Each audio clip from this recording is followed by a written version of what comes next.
สบายดีพ่อแม่พี่น้องปองปลายมดสุขุสุคนเนาะยินดีต้อนรับเข้าสู่ช่องจิตตาซาแนลมื้อนี้จิตตาสิพาพี่น้องไปหาหน่อไม้แกงหน่อไม้เนาะไปเบิ่งปลาหน่อไม้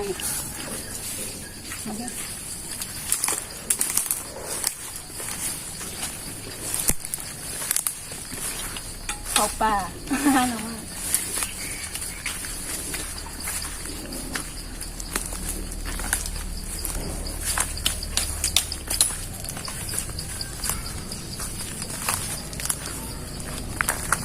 มีหน่อไม้อยู่อ่ะ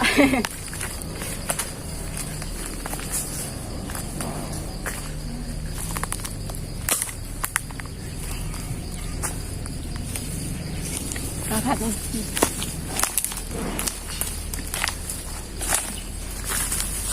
มีอยู่พี่น้องเลยจุ่มเขาขายใกล้ๆลายอยู่มันกำลังอันนั้นฝนตกมันกำลังป่ง3 หน่อ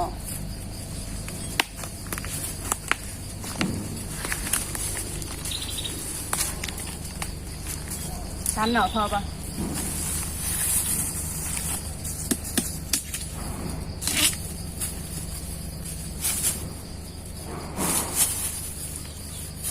ได้3 หน่อพี่น้อง4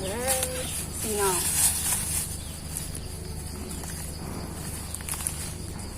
ไปเบิ่งคุมทางนั้น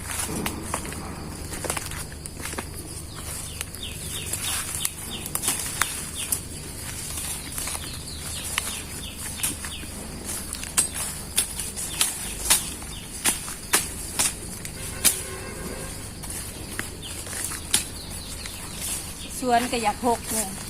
บ่ได้มาเสียเนี่ย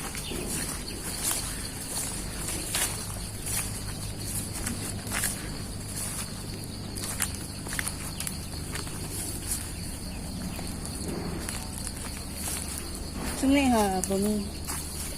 ซึ่งที่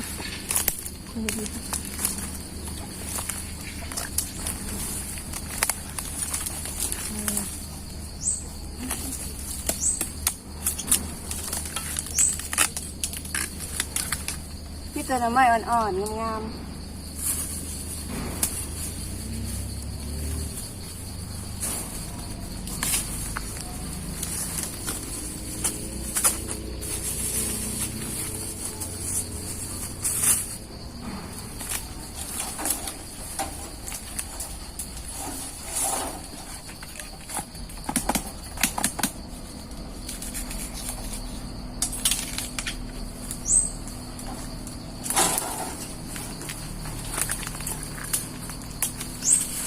พอเนาะหลายละ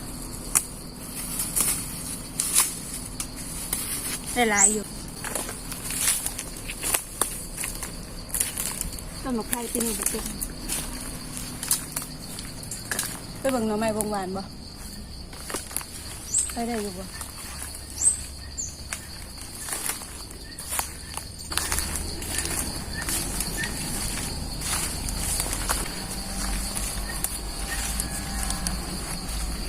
ระวังน้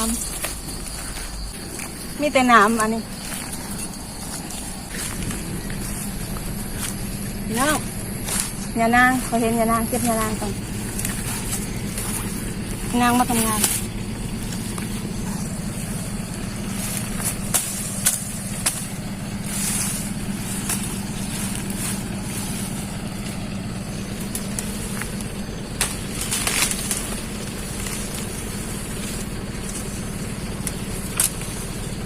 ระวังแตนต่อ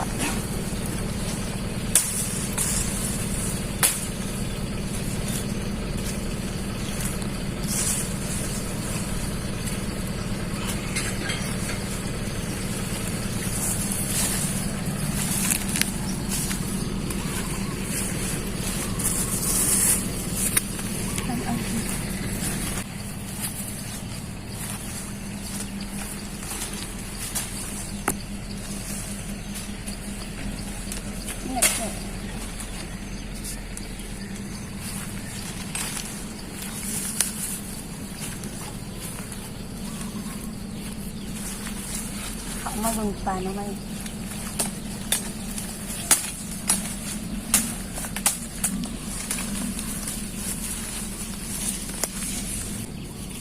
บุมีจักไป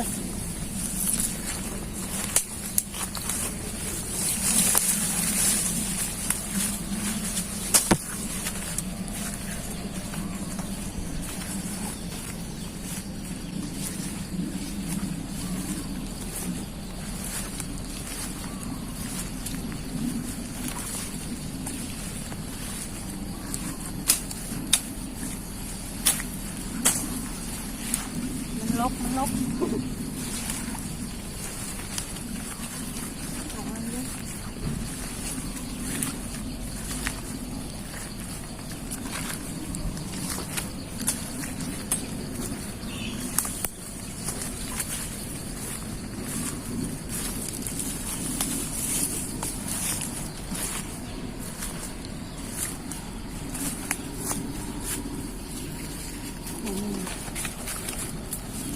เก็บเงินนาง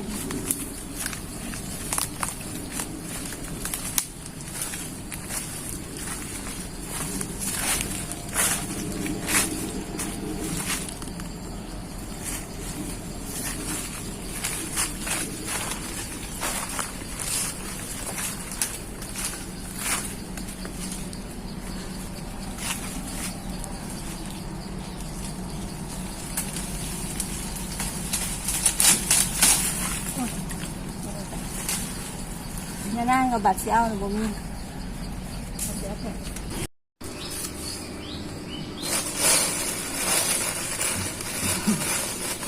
เอาบนคนดังดังไทยสิติดอยู่บ่วะ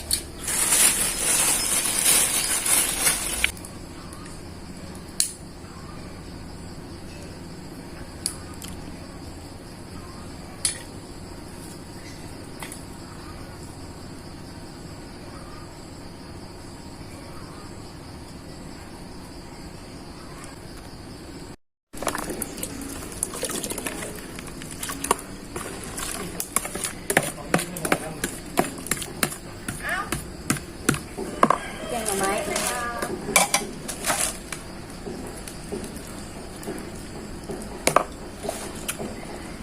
พักมะฮุ่งถ่าหน่อไม้กำลังต้มหน่อไม้อยู่ตามันงามๆตาเป็นสีฟ้าตามบักฮุ่งบ่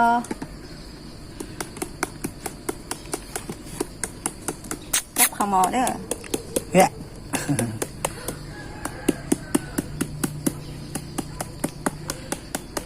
กินก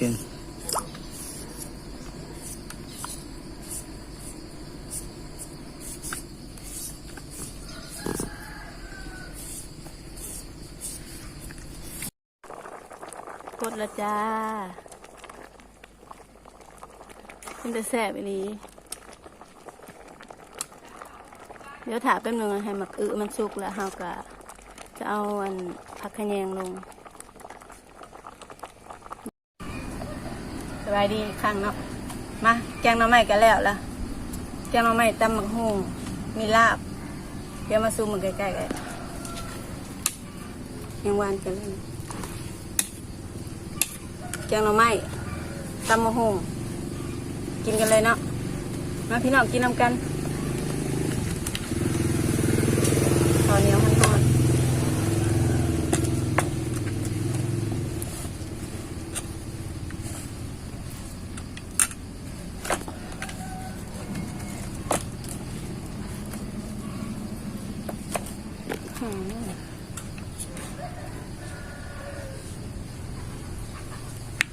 ชิมมันกัน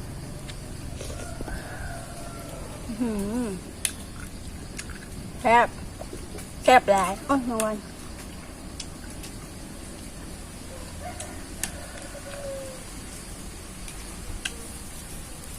น้องใหม่มันอ่อนแล้วมันแซ่บ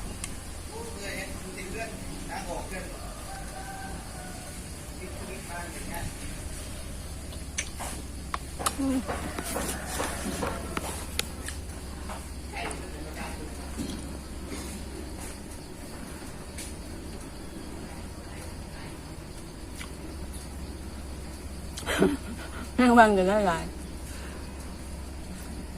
มากินข้าว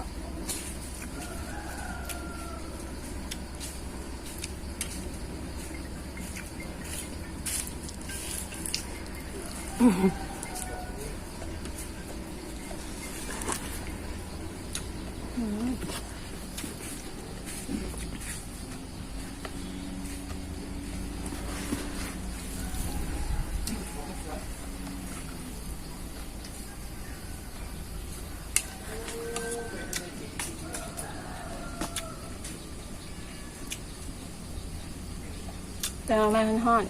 ย่องมาเป็นขอมกันจักมงละเดิน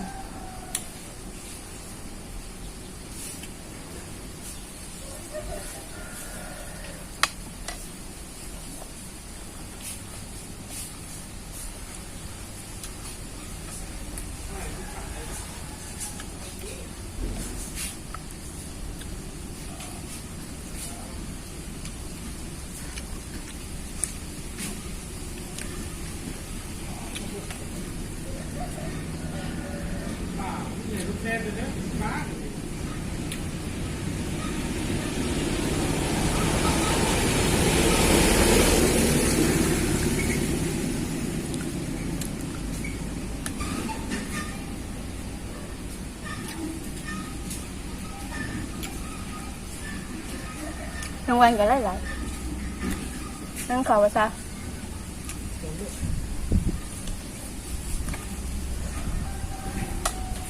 ที่จะสูงผักมาเลยเริ่มดูแน่น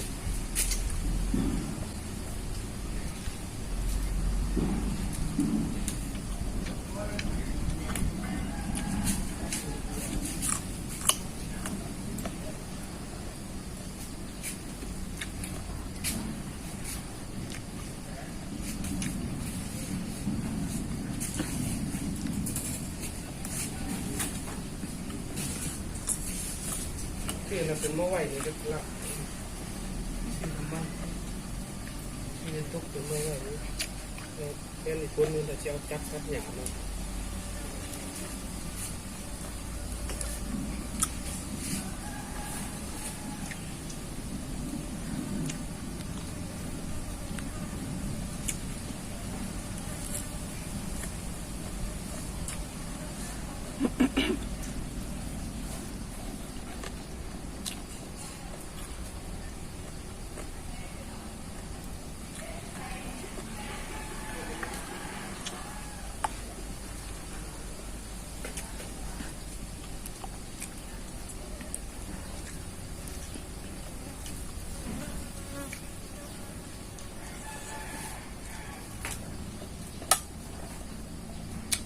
ครับ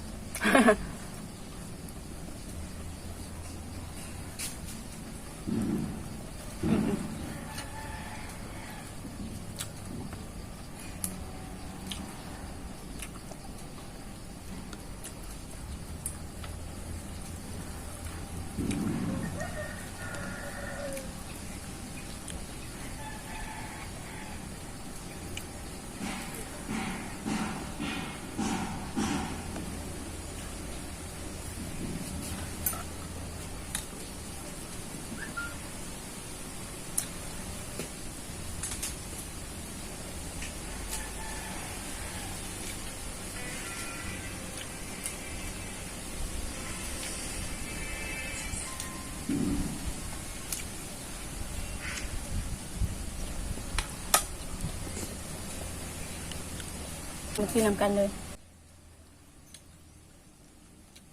มาเลยไปกินกินบ่กินอะไรไหมเป็นหนังบอลหินน่ะ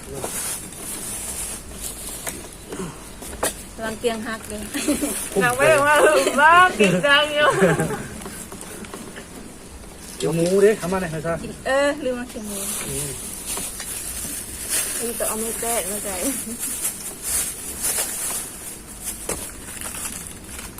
แล้วก็มีคู่ออกเวิร์ดเลยตกใจไปหน่อยจะได้ดูตัวคู่ไม่โกงเตียงเบยนอนเตียงเบยนอนเตียงกินข้าวสามัคคีกินข้าวรวมญาติเดี๋ยวเลี้ยง นี่อะไรเนาะส่งเขาอยากไปสวรรค์แบบนี้อะไร แต่ว่าอยู่แล้วก็จะวันติดไปหลาย เมื่อได้อยู่กันบ้านเขียว มีที่แปดที่นี่นี่ดีที่ กันบ้านแรงเขาแบบเมื่อเรื่อง เรื่องมันอันตรายเขาให้กักตัว เมื่อ ก่อน ก็เมื่อได้หรือเขาให้เมื่อเดินจังมาได้เมื่อได้2-3 มื้อมาไว้ได้ เขาให้กักตัวก่อนไว้จ้ะ บ่ จังนะเกือบจะกักตัวอยู่ขึ้นมา กักเสียเงินตัวเองได้เหมือนเงินเขาได้กักมันนั่นเองว่ากัก น้ำตัวมันจะเป็นตัว แต่ว่าถ้าเริ่มจ้างเนี่ยค่าเนี่ยเรียน จ้า ทาง ง เล เรือย 42 คนหรือว่ายังเพิ่มขึ้น 18 คน โอ้ยเพิ่ม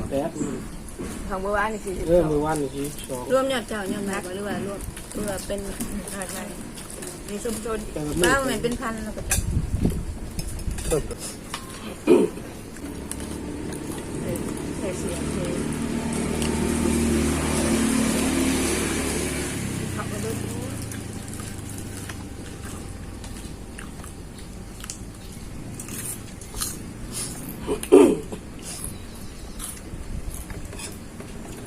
เขาไม่ได้ห้องคือผมราคาเก้านะราคาเก้าหานะ อาบน้ำแล้วก็นอนเลย น้ำมันนอนเบื่อหนอนมัน มันหมิ่นเลยจ้ะมันนอนส่วนในหัวกูเลย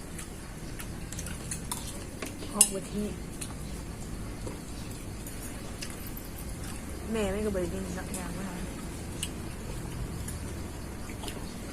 นั่นจะเรียนมาน้ำจะยกมาส่งเขาเนี่ยมันก็ครับ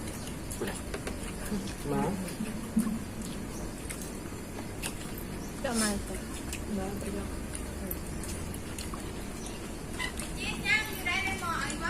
บอเอาอีกบ่ เนาะ เว้ย เอาแล้ว เอียง พอแล้วไม่ทันแล้ว เอียงใจมาก เดี๋ยวเขาแบบมาซอยจุ๊กอยู่ยั่วเด้อพี่น้องสองลงปะเสียนี่สองว่าเห็นให้คนอยากมัน ไม่ไงมืออื่นเลยจะมาเปิดคลิปนะ ที่คอยจุ๊ก เฮ้ยกู เอาน้ำมันนั่นไปกินกันกันลองเบิ้ง กินข้าวรวมญาติ